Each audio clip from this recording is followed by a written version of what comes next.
Mayam pumna makpu YouTube channel yang maisna taramna okchari. Ngasi mayam da liga dauriba wari asigi maming laibakta tamlambi Maharani wari si haujarak lage. Thaina mamangaida laibak amagi naha oiriba ningthau amadi mahaki khongmi lanmi kayaga asukpa umang amada sa tanba chatlami. Ningthau amadi mahakna khwaidagi sanba manai amaga makhoi anidu mayamdagi tokhaina takhirami. Mabani lambi mangkhirami. Numidang yaurakpada makhoi anina maital semba nupa amagi mayumda yauraklami. Makhoina maital semba nupa aduda ahingdumadi mabaningi yarekpham pibinaba hairami. Maital semba nupadunasu makhoi anibu atithi oina seba phajana tawrami. Ahing nong yaida ningthaudu khonjel amana mikap thohalaglami. Khonjel duna hairaklami. Khangpoksang asida ngasi nungdang angang ama pokle. Angang adu nupi macani. Mahak adu nangi tunggi Maharani oigadabi nangi loinabi oigadabi nupi duni. Naha oiriba ningthau masi nangi laibakta tamlamlabani. Masi nangi naraibagni. Masi nangi naraibagni. Ningthauduna mahaki mondu mathak makha onthoklaga tumnaba amu honarami. Adubu angakpa khonjelduna hanna hanna amu hairaglami. Mahak ayuk nganna hogatlami. Mahakna maital semba nupadu hek ubaga nupaduna hairaklami. Ngarang ahing isa nupi ama phangjare. Ningthauna mangonda hanglami. Nasa nupi du karamba matamda pokhibage. Maital semba nupaduna khumlaklami. Ahing nong yaidani. Ningthauna mahaki achanba manaidu haudoklami. Aduga magi wari pumbadu lirami. Mahangna makha taraklami. Khangpoksang asida pokpa nupi amabu aiga luhongba ngamloi. Maram aduna nahakna aibu masigi laibak asidagi kannaba mateng pangdaba yadre. Manai aduna hakam challaga ningthauda hairaklami. Iningthau kari mateng pangjauge. Ningthauduna sauna hairaklami. Nahakna angangdu ngasimak huralaga hatokadabani. Manai adu ningthauna haibadu tauba tarami. Manai aduna kanasu laitringaida angang adubu huralami. Mahakna angang adubu asukpa umangduda purami. Mara laijadaba kari sukhangjadaba angang adu hatpa ngambagi thamoidu mangonda palamde. Mahakna angang adubu mahaki angangba phi aduna yomsinbiraga u ahoba amagi manungda hablaga thamlami. Mahakna ningthauda halaklaga mahakna mara laijadaba angangdu hatpa ngamdre hairami. Ningthauduna hairaklami.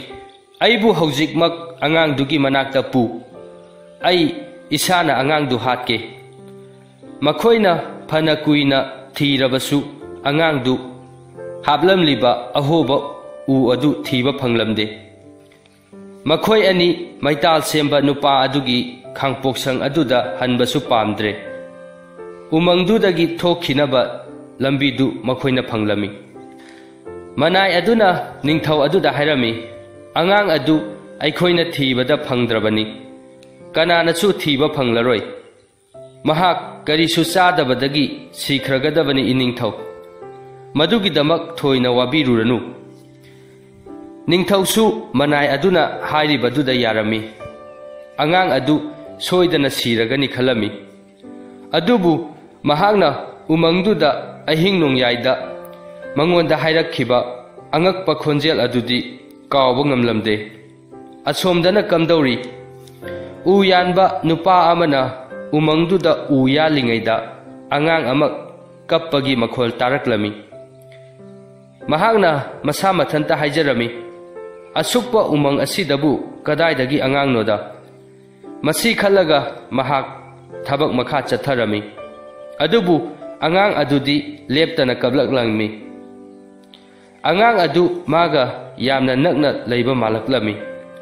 Mahakna koyeng yengbada angang adu u ahoba amagi manungda yauramba thengnarami. Angang adusu angangba phi amana yombirami. Mahangna angang duda hairami, he naraibak thiraba angang, namana nangbu mafam asida langthokpiramle. Aigi nupina hujikti nangi nama oiranido.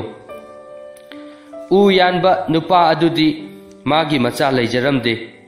Maram aduna angang adubu yamna luna yoklami. Mahangna angang adubu Maria kaurami. Nongma sum haukhiduna Maria du magi nungsiba macha oiraklami. Hujikti Maria sahi manga pharabi nupi macha oiraklami. Mahaki mamana mahakpu yombirakpa angangba phi aduna magi phurit ama sembirami. Phurit tu litpadagi Maria gi mamittu langlaklami phajaraklami. Ningthau amadi mahaki manai adu umangduda satanba amuk laklami. Makhoina u yanba nupa adugi yum adu phauduna chatlami. Manai aduna Mariabu urami. Mahangna seliba angangba phurit adu ubada mahak jingnaba phawraklami.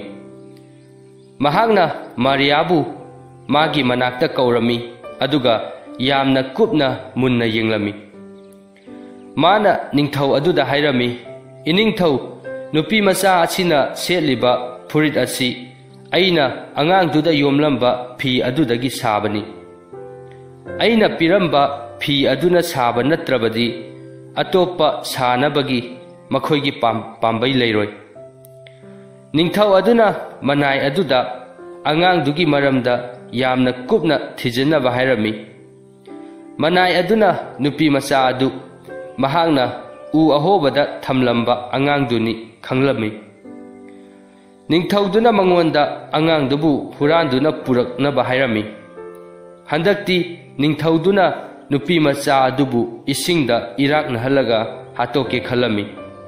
Maram aduna mahangna nupi macha adubu hapnaba upu ama sarami. Nupi macha adu maduda haplaga samudrada thadarami. Mahangna sauna hairami, khangpok sangda pokpi nupi amataga aiga luhongba yaroi. Aigi iraibakti aina semjagadabani. Adubu mahangna angakpa khonjel aduna mangonda kari hairakhiba adubudi ningsingduna adum leirami. Madu ningsingliba makai mahak yamna nungairamde.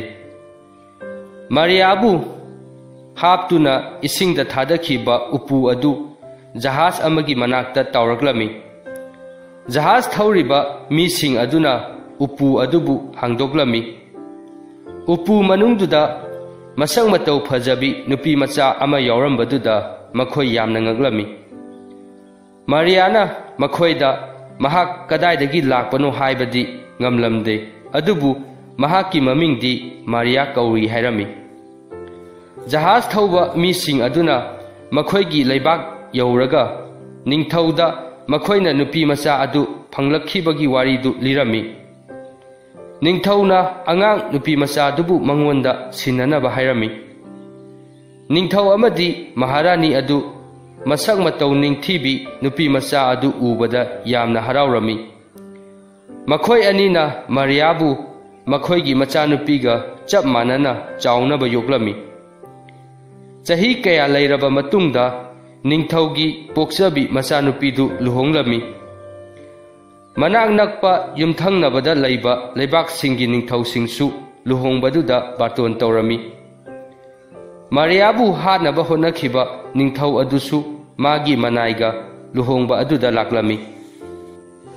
Luhongba aduda Mariagumna phajaba kanasu yauramde. Ningthaudu maga jagoi saminarami. Mahakna hanglami, asuk phajabi nupi asi kanano. Konungduda leiramba mi amana paukhum piraglami. Mahak asi konung asida chaurakpini. Ningthau Mahararina mahakpu machagumna yamna luna taubani. Ningthauduna Mariada khudop ama pirami. Adubu manai adudi Mariagi maming tabada chingnarami. Mahakna Mariagi maramda thijilami. Mahak maital semba nupadugi machanupini haiba khanglaklami. Mahakna ningthauda Mariadugi maramda hairami.